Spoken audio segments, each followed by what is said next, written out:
Welcome to Seth's Daily Podcast. Without you guys, this wouldn't be possible. And thank you guys for subscribing. I want to thank everybody that's liked the Nighthawk Radio's Facebook page and gave us a follow as well. About to hit 200 followers, so appreciate everybody that's liked and followed it. We're blessed enough to have an interview with Bigfoot researcher Thomas Shay. How are you doing tonight, sir? Oh, pretty good. How about yourself there? I'm doing good, man. Appreciate you being on, taking the time out of your schedule to get us in. I have quite a bit of time right now. Now, come next weekend and the weekends after that, I won't have too much time. You got a lot of speaking events, right? Oh yeah. I'm gonna be doing some speaking. Uh, uh, Actually, two brand new. One's a festival here in Kentucky. It's the Red River Gorge. I'll be speaking at that event and having my cast collection there and stuff. The next one would be at the Suspiracy Con. I think that's what they call it. It's in Cave City, and they'll be in August. These are two brand new events that's coming out here in Kentucky, and both this May 31st next weekend is Red River, and if if people could come out, it would be great because everything is free. Parking's free, everything's free. You can talk to the speakers. Now, the VIP dinner with the speakers is sold out. That'll be with Dr. Meldrum, Cliff Barrington, Mountain Monsters, myself, and Charlie Raymond. So, it's a pretty good venue right now. That's a good lineup. Mm-hmm. Uh, and like I said, it's free. So, pack the family up, come on down, and try your luck at the Bigfoot calling contest. Let's have fun. You'll learn something too. If you're a skeptic, come on down. Uh, we really love to have skeptics come down to these places, and see our evidence and speak with us. Um, we don't actually turn them over to our side, but they open the doorway, in the thinking wise, that maybe, but they're not 100%.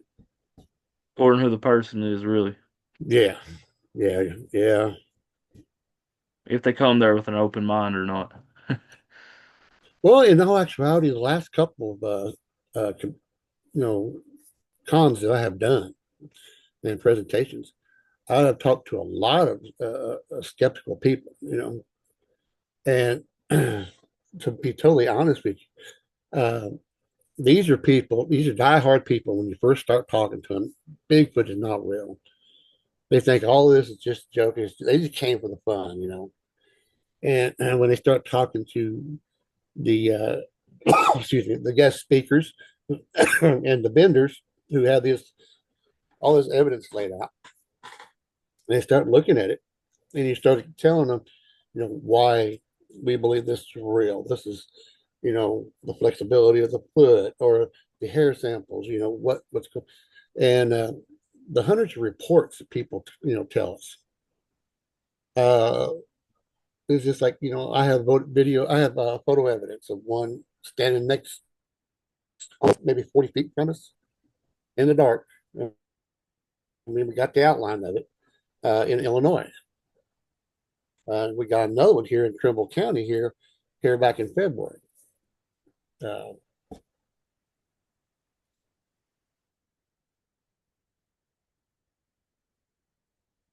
this area is a really great area that I do my research in, and things have died down for a while and I decided, I said, well, let's close this area down and we'll come back to it, you know, in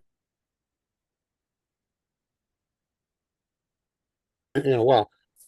Well, it's closed down. The activity started again. Called back in, and there's a picture. We got a picture of one standing on the other side of this fallen tree, and the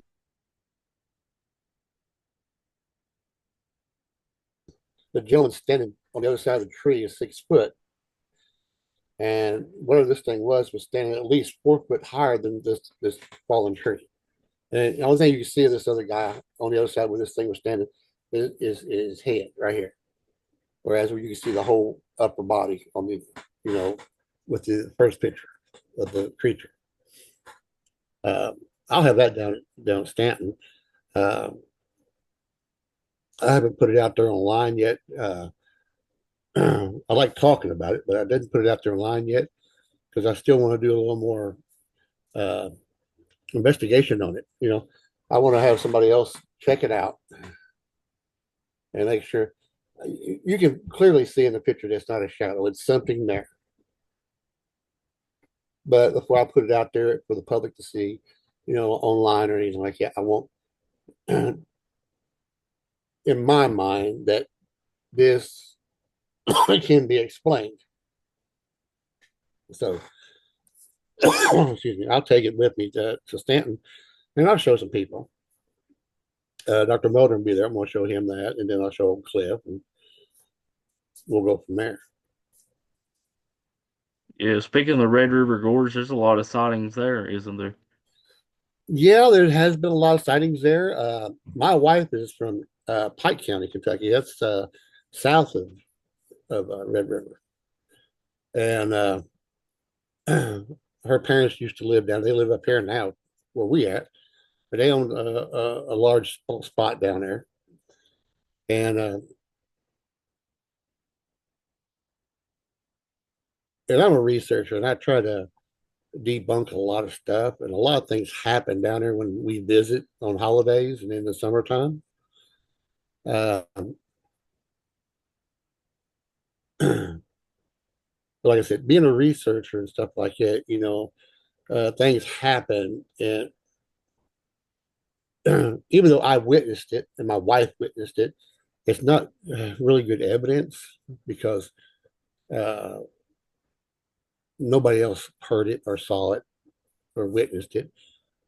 It's my word against somebody else's, and but there is some stuff that happened there. My mother-in-law, uh, she would tell a story about the thing. It walked out uh, at the edge of the mountain down there, the woods by their house, and trust me, going up this fork where there's a creek at, there the yard ain't but 10 by 10. Then you got a mountain behind the house. You know, there's not much out front. You can park your car, and that's about it. But they was out there and the driveway, and they turned around. They saw this thing standing on the at the edge of the woods on the mountainside there. And my mother-in-law said the only thing she did was pick up my wife, who was a little girl at that time, a baby, and they ran in the house. And she'll tell it to this day. You know, that's what she saw. But when I drilled her, I said, "Did it have orange?" She goes, "Tom," I said, "I'm gonna tell you the honest truth, man. I don't know. The only thing I do is see this big, large, hairy thing standing there, and the only thing I thought was either a bear or something else." And I just grabbed the crystal and just ran in the house. So, and I Yeah, took we have all kinds of sightings down here in Eastern Kentucky. uh, up around Dinky there, in Pike County. It's oh man, it's a hotbed. I was up there. I interviewed several miners up there who had a sighting. There's up there four wheeling up there around Dinky, and I was contacted by somebody else who knew them. I said, "You need to talk to these guys." And I finally, you know, through this person, contacted them. And I said, "Well, we're going to be down this weekend, me and my wife." I said, "You don't mind if we get together and talk about this? You know, what you," and we got together, and I mean, it was like pulling teeth with these gentlemen. People in Eastern Kentucky are tight-lipped about things. They're afraid, you know, somebody's going to laugh at them and not be taken serious because, you know, you're the back of the woods. You're considered a hillbilly and everything like that, you know, by the persona, by you know everybody. And I told him, I said, "Look, guys," I said, "the only thing I'm doing is want to know what the story was, what you saw in there." And I talked to each one of them uh, alone. I took them off to the side and I talked. Each one of them's story was almost the same.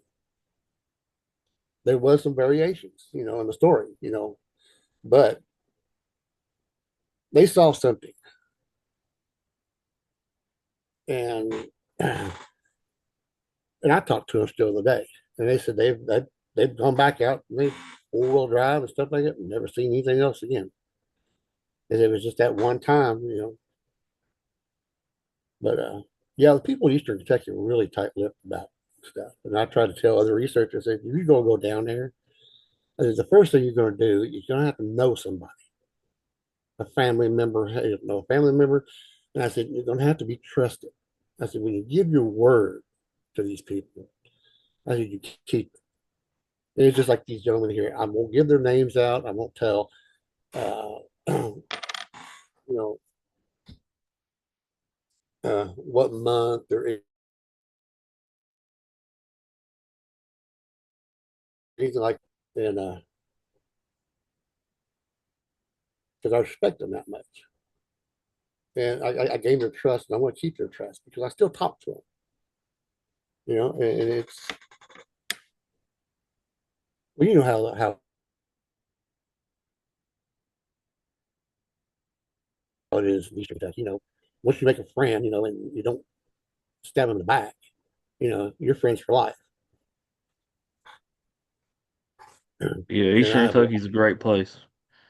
it is, it really is, it really is. Customs are, the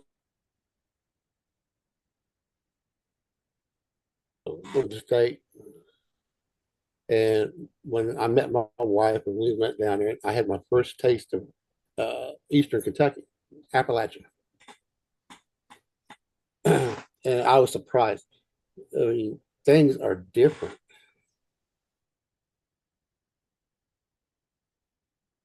you just different. Uh, it's a totally different world. And it's one that I cherish a lot when I go there because I enjoy the people.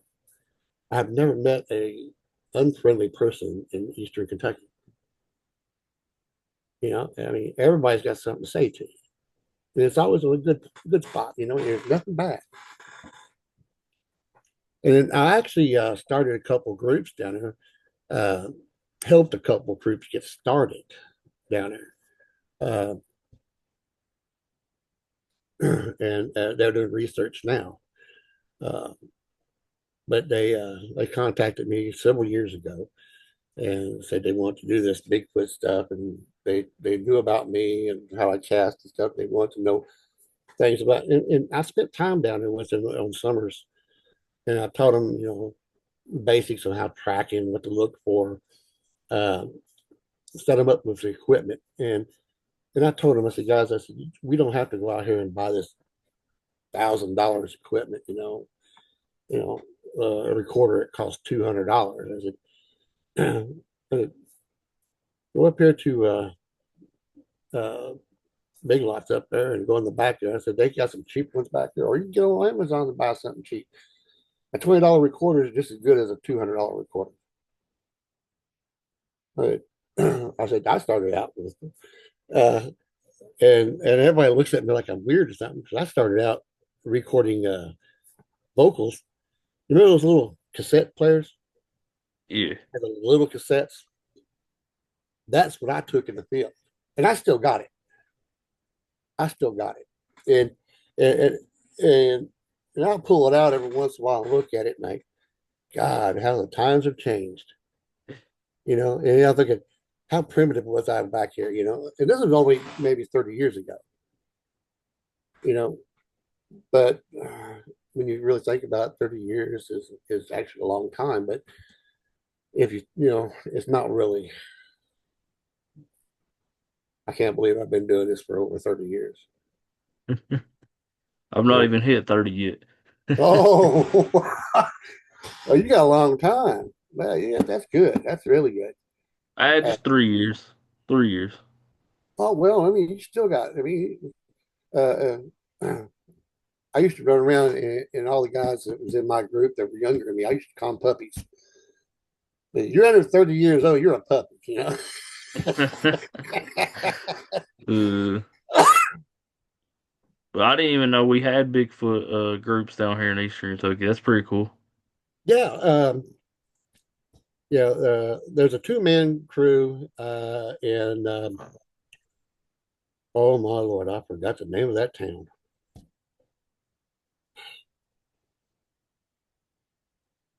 Pikeville. It's south of Pikeville. Oh Lord,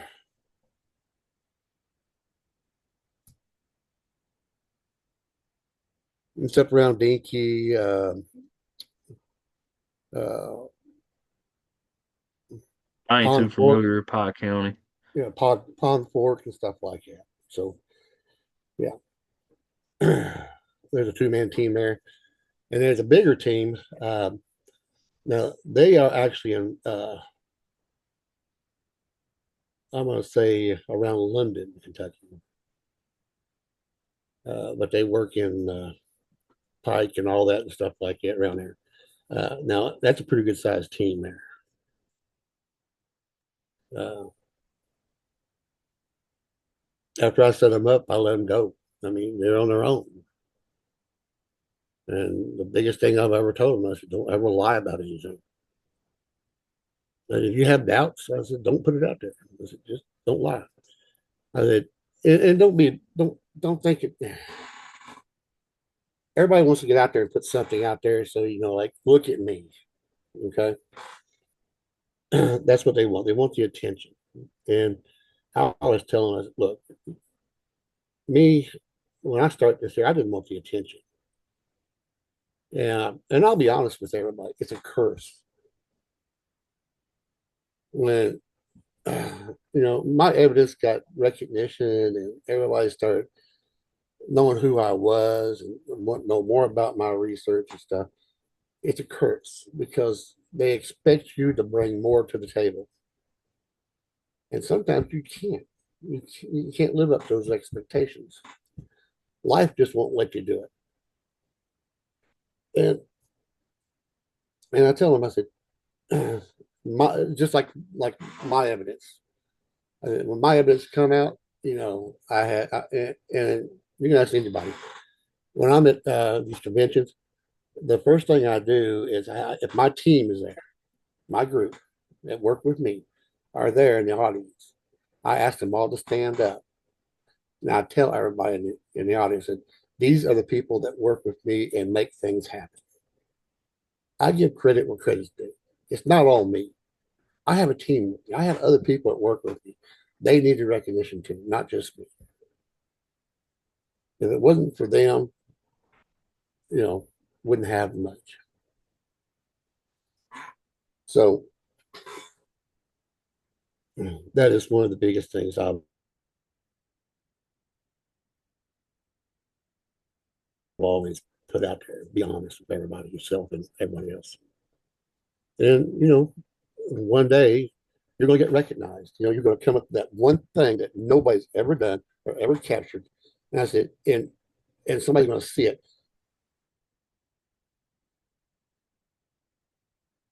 and say, "Oh my Lord, anybody has ever done this." Because like my new telecast, as far as I know, I'm the only one that's ever casted anything out of a peanut butter jar or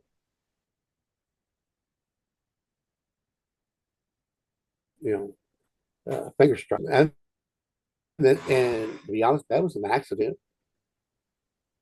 When I found the jar, I threw it in the cooler. And when I got home, I wanted to check it out some more when I got home. But when I got home, I found out that the ice had hardened the Nutella up some. And pour some casting material on it real quick and get a cast of this. So I threw it in the freezer, and from there on, I got the cast. And it shows the finger strikes. It also shows the fingernails where it had the fingernails that's been there. So those are things that will stand out in your research. Things I have never done before, and totally off the wall. So everybody out there listening, take your time with this. Don't be in a big hurry to get your name out there and nothing like that. It'll come when you least expect it. It'll come, and when it comes, you're going to say, "Oh my God, I heard Tom Shay say this. It's a curse." Yeah, and they're going to say, but some people love the attention. I hate to say it, some people do, and that's fine and dandy. But when people love the attention, they spend more time in conferences, doing presentations, speaking events. The field work goes out the door. You can't go out one weekend a year or 2 weekends a year and call it research. You've got to be in the field. You know, in one week, uh, I can be in the field almost 3 or 4 days, 8, 9 hours, sometimes overnight. You know, and that's almost every week, unless we got inclement weather. We had the big storms. I wasn't able to get out. We had the flooding, couldn't get out. We had the major snowstorm. Now I did get out because I was caught in on some footprints in snow. So, and I went and um, photographed the footprints, and here it is. It's 16 below zero wind chill. I'm out there in a big parka, and the guy's with me. He goes, "Well, you going to follow that trackway?" I said, "No, sir." I said, "It's way too cold." Was it a good footprint though? Yes, it really was. It really, really was. I'll send you pictures of it after we get done, and you'll see. And you cast it, right? No, no, no, no, no, not in snow. I didn't cast the snow. There would be no way to cast that with the water and stuff. No, that, like I said, 16 degrees below wind chill. You put Nutella on it. Yeah, yeah. But could you imagine the frostbite you'd have trying to get all that? The water in the mix would freeze, so it would be rendered useless. It would never cure perfectly. It'd freeze, but it would never cure. And when you did take it out, it would uh, thaw out and become more liquefied than it would. So. But I did go back. I sent the pictures to Cliff. And Cliff goes, "Oh my God, you need to go back and collect those." I said, "It's 16 below zero out here." He goes, "No, not cast." He goes, "Go out there and find, get yourself something sterile and take the snow and put it in a jar and freeze it." I said, "Okay." He goes, "But you got to make sure you get at least a half gallon worth of snow for the eDNA." And I did. Now I'm waiting for Mr. Darby uh, to contact me again. He's I already sent him some hair samples and stuff like that, but he was trying to figure out how they would work with the water, because they're not set up to do that. They're set up to do the hair, the DNA, not eDNA. So he's trying to find somebody who worked with that to take them, so I can send the water, that frozen water, to him. So I still got nasty snow water in my freezer.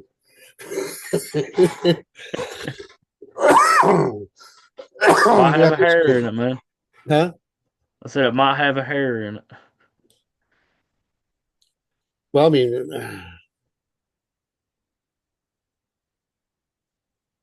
it's a good thing. I mean, it's a good thing that we did get it. Simple fact is, uh, I would like confirmation if this is really real. This track. If there's any DNA in it. The same way I sent him a jar of peanut butter that we did the Nutella thing again, and we got another strike. I mean, the jar sat out there for, oh, I know, 6 months, and then finally it was open. Something reached in and took a bunch out, and ate almost half the jar.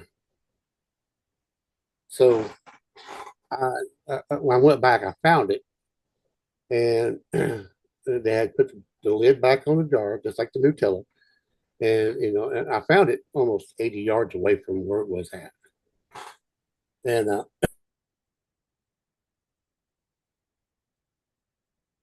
said, well, I'm gonna send this to Darby. The simple fact is, if something did reach in there and took that peanut butter, now this is regular peanut butter, just peanut butter, reached in and took all this out, they had to put it in their mouth. So if they put it in their mouth, they had to have. So we should get some type of hit from that, and that should tell me if maybe if there is this is another creature, or we have a homeless person running around after eating out peanut butter jars in the trees.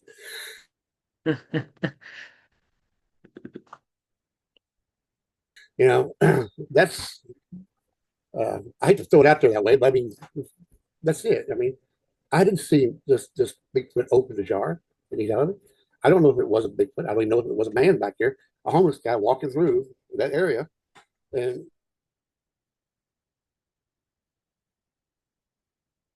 you know, I'd like to find out what type of DNA is in it. So Definitely, man. That's pretty cool stuff, though. And I appreciate you being on, Mr. Shay. I'm honored to be on. I'm honored. I had a chance. When I get a chance to talk to you guys, I mean, it's great. I mean, I sat here and ramble and everything like that, and you can sit there and say, "Oh my God, I wish you'd shut up." Nah, man, I enjoy it. I enjoy talking about Bigfoot, man. Oh, but I mean, it just you know, we got some places going, getting ready to open up here in a couple of weeks. I'm getting ready to do a big investigation in Indiana, a big investigation in Illinois. Um, Actually, I'm going to be doing something in Somerset here uh, pretty soon. There's an area that somebody wants me to look at, and I'm going to go down there with my team, and we'll spend a couple of days down there and evaluate what we got, see what we got. Uh, you know, these are like most of these things. You go and spend the weekend, you don't ever find any evidence, you don't hear nothing. It's dead. But we went, we tried. Doesn't mean I'm gonna give up on the place. I'll come back, go to another spot, work at for a little bit, and then say, well, okay, guys, let's go back and see. Maybe they're in the area again. Let's check it out. And we'll go down and spend a couple of days there. But here's one of the biggest things is when you do research and you got a team, uh, your team should be only limited to maybe 10 people. The five of you should be the ones, well, actually, I wouldn't say five. Uh, like me and two other people will go out and look for evidence and tracks. Okay. Uh, Everybody else in camp, uh, eventually I'll take them out during the week, during the time, but you only need at least three people. Three set of eyes works pretty good. You get too many people out there, all you do is tracking up the evidence, walking over it, messing it up. So I'm meticulous. I go slow. The people with me understand that, and they understand why I do that. Because 90% of the time when we go out there, I mean, we'll do a grid search, and eventually, I'll find a partial print of something. But I ain't got all these people running around in here, contaminating the area. So my other people are in camp. taking care of business, brushing teeth, eating, going over the last night's notes, uh, going over audio, going over. So we do a lot of the visual stuff at night with night vision. So we're going over that. If we find any type of hair or something like that, we got our own microscopes that we take out with us. We got all that. That you know, it's all science that we're doing. It's not out there having a ball, camping trip. We're using science. It's just like here here recently, we have been studying. Okay, you always hear about the wood knock. Everybody talks about go out and hit the tree 3 times, you get this knock back. Okay. Well, I was out one day in the woods and I noticed a bunch of crows. Do you know a crow can make a wood knocking sound? Yeah, they can make a sound that sounds just like a wood knock. It's a male call. And I thought, oh my Lord. And they mimic, and crows are so smart. They mimic everything. They can even learn to speak. That's how smart they are, and they're problem solvers. So I did a lot of research. I did a lot of reading. I did a lot of video watching, and it's true. They do make that sound. It sounds like a knock. Now they are not they're not nocturnal, but they do. Uh, they're mostly active in the day, but they can be active at night.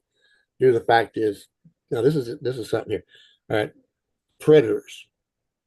They'll be up because of predators. Secondly, they're young. Their young takes a lot of care. The third thing, artificial lights. They come agitated, artificial light. So when you're out there in the woods and you got this little red light on, and you get close to, one of these crows are roosting or something like that, you're going to get a response. And if you go out there and you slap a tree, these things are going to mimic what you're doing. I mean, it's on YouTube. You can pull up the videos, and see all this stuff. I mean,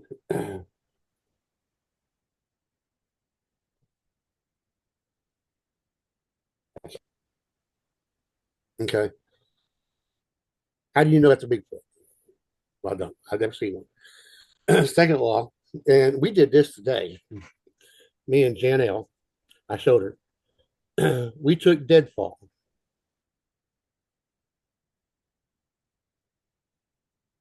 regular deadfall. It was got a thud sound, not a home run knock, a thud sound. So I turned back around and I had just cut some big long limbs, green limbs, about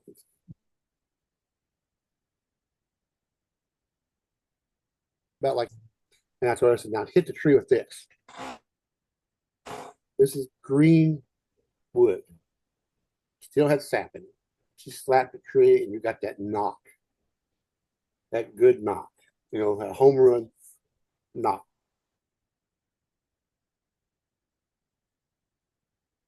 And I said, a limb down, one of these a big limb like that, that circumference. It has to be green and hard wood. It can't be maple because I've tried maple, I've tried mulberry, cedar, pine. They make thud sounds. They don't make that crisp knock. Ash, uh, hedge apple, or osage, and oak, walnut, and there was one other one. I forgot what it was. But those are the ones that make the perfect sound. But I mean, you're going to have something that's green, and it's going to have, I'm going to say, a 3-inch diameter wood and be wet. I mean, green as a gourd.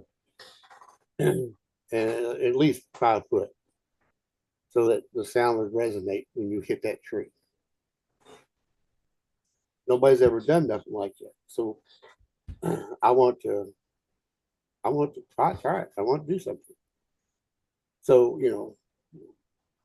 and how many times have you went out in the woods and picked up a branch off the ground and slapped a tree with it, Never. and it ended up it exploding all over you?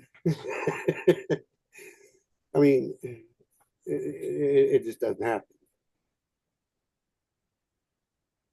And I don't believe that people say, they knock 3 times that they're telling you we're here, they're here. Is that, do you know that for a fact? Can you talk Bigfoot? No, they I'm don't. telling that. Can you talk Bigfoot? No. Yeah, yeah. Well, we're hypo. That's a theory. Well, that's a sad theory. You're telling people this, but you have no scientific evidence. So I'm trying to get the evidence. You know, like I said, we've been trying with wood, seeing what needs to be done to make the wood knock. Uh, Here's another thing: certain animals are that scream in the middle of the night come out and are associated with Bigfoot yells. You know, the red fox for one, the barn owl. It's young. It's young. Sounds about like the starting of the howl. If you listen, uh, I don't know if you ever heard of bobcat. Yeah. All right, they're associated with Bigfoot howls. You know, they sound like a howl. You know, so you get all these recordings, and man, I get recordings every week. I get maybe 50 to 60 recordings, 100 photographs, and everybody's asking my opinion. And I'm going through it, and I'll find this one thing, like the red fox. Somebody sent me an audio clip of it sounds like a red fox screaming. So I told him, I said, it sounds like a red fox. Oh, you're crazy. That's a Bigfoot. I said, well, I'm going to send you a video that I have of one screaming the same way. Sent it, and he will still sit there and yell at me and say I'm lying. I'm trying to steal his evidence. I don't know what I'm talking about. Uh, that's the work that researchers got to do. You got to sit down, and do this. You've got to compare the sounds to what's out there. Not everything is a Bigfoot. You know? But there is, I mean, I've seen a Bigfoot, so I know there's out there. And I've had, actually, there's a howl at the place that I research at. Uh, it's called Raccoon Rescue. And it's on my page, on my Facebook page, on my group page, Northern Kentucky Bigfoot Research Group. And it shows these raccoons out on the porch. And in the back, you can hear these creatures howling. Now, this is where I got the picture of the one standing in the field next to us. All right, this is where we got red eye shot. This place is active. I mean, really active. Uh, so, like I said, we've seen in this area, and but I mean, in order to, and what I'm really trying to say is, even though you see them in the area, you've got to have proof that they're doing it. You just can't speculate. Okay, they're out there beating on trees, telling all the other Bigfoots that I'm here. Tom's out here. Really, seriously. And I know that a lot of people are going to get upset because of what I'm saying and stuff like that. But I'm just telling the truth. Think about it. We have to use science. If we're going to be taken serious, we have to use science. So, you know, after you air this stuff, I'll probably get a whole lot of hate mail. Hey man, you're telling the truth though. You're telling the truth. But I have to be honest. Huh? You froze up there. I didn't hear Uh, I said you're telling the truth. you.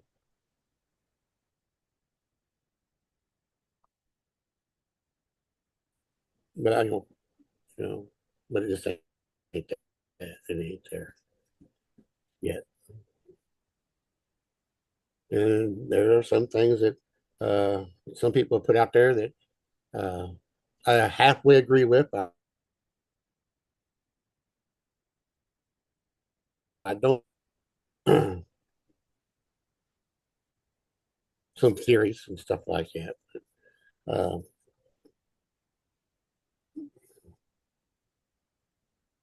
One other thing is,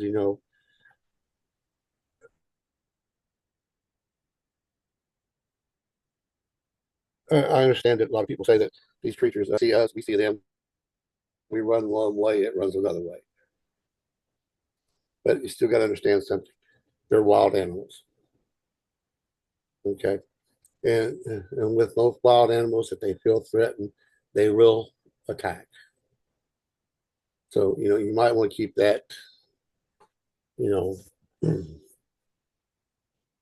because In I've the seen, back of your mind. yeah, now I'll be honest with you, I've seen researchers they get a howl, a little bit of movement, and it meant boom, they're off in the woods. You're chasing this thing. And I'm sitting there going, what's this fool doing? And then, after a while, it stopped, they can't find it. They come back. I said, I'm going to ask you a question. And here you got 1,000-pound creature, stands about 8 foot tall. I said, you corner it, and you're not, what are you going to do? And this thing's going to rip your arms off. I said, seriously, what are you going to do? Why are you chasing it? The idea is to have it come in so we can get photographic evidence, a video or something. You chase them. If you're a hunter, you know this for a fact. If you chase something, it's going to run from you. So, you know, my running days are over with. I ain't gonna run after nothing. Yeah, man, you're right though. But I mean, we had actually set in camp, our base camp, and like I said, on the edge of our camp, we set up. We don't sleep in tents. We don't sleep. We stay under canopies. We sleep in zero gravity chairs. A couple of us are up almost all night, and we're scanning with our night vision. We have stations. Each of us got a grid that we cover, and by doing this, we've actually got one video of one belly crawling up to us. Yeah, from the woods. And Dusty saw it first. Dusty Room, real good friend of mine, real good researcher. Uh, he was there, and since I'm running my expedition, I'm worried about my people. I'm walking around. We got people walking around, sitting around the fire, talking, and I'm checking on everybody, make sure they're doing okay. They got, you know, there's no problems. And Dusty yells over, he goes, Tom, come here. So, I mosey around over there, and he goes, out there about, 3 o'clock, he goes, there's something, standing there. Can you see it? So I get my night vision out, and I'm looking through here, I said, I see something out there. I said, oh my Lord, it just raised up. Uh, that's a foot. He goes, I thought so too. If I want confirmation. and, and we're sitting there, we're watching this. And then the rest of the people in the camp come with their night vision.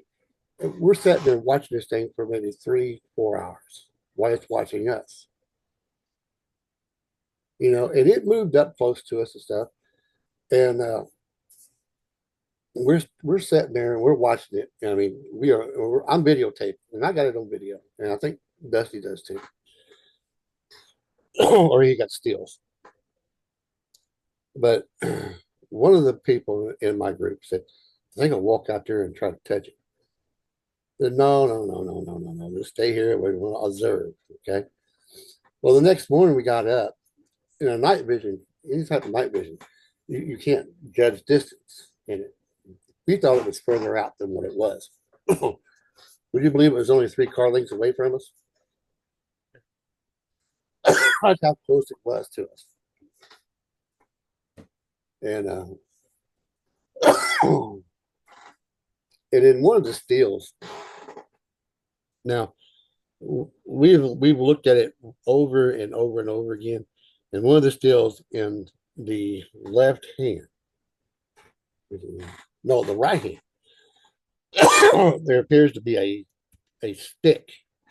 It's holding a stick, a sharpened stick.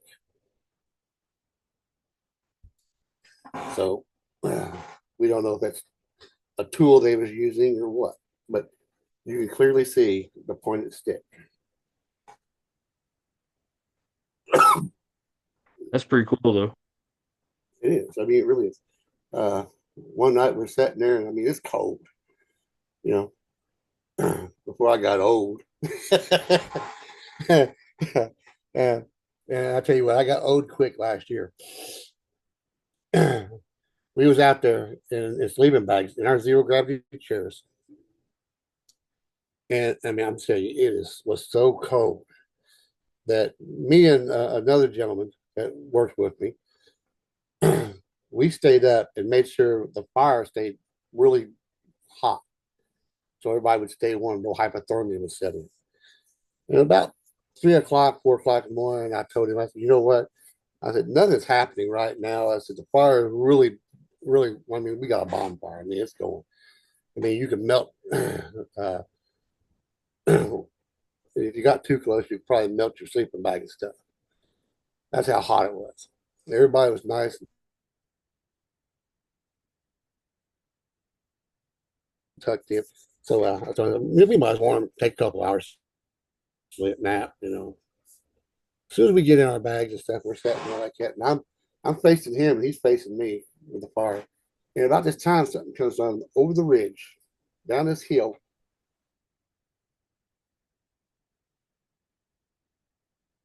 There's this big 7 foot hairy ass thing. And it's behind him.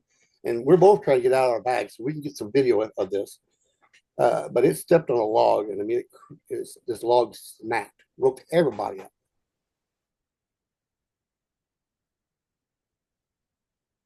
And it hauled that down the creek. It was gone. But to this day, he still laughs and tells everybody, we tried to let that guy eat me. But yeah, it came in right behind him. And, it was like 15 feet behind him. And then I just see it. Been excited, seeing this thing and watching it. I mean, you're having a hard time anyway. He's going, you got your gun, you got your gun. Said, no. But yeah, each other was out for Tom tried to let that thing eat me. But yeah, I mean, but it woke everybody up to camp when it stepped on that log. It snapped that log. It was a loud pop. I mean, everybody was up, and it took off. A couple people saw it when it took off, and you could hear it going down through the creek. Yeah. Well, man, I definitely appreciate you being on, brother. Appreciate Oh, I'm sorry everybody. What's that? I'm sorry for rambling. Oh no, you're good, man. I needed to hit about 50 minutes anyways Okay. for the station. But I appreciate you being on, Mr. Shay. Appreciate everybody listening. Everybody go follow Nighthawk Radio's Facebook page. The radio station will be started here soon. That's actually why I had to do we do like an hour show for a radio station we got coming out. So yeah. So everybody have a good night. Appreciate Mr. Shay. God bless.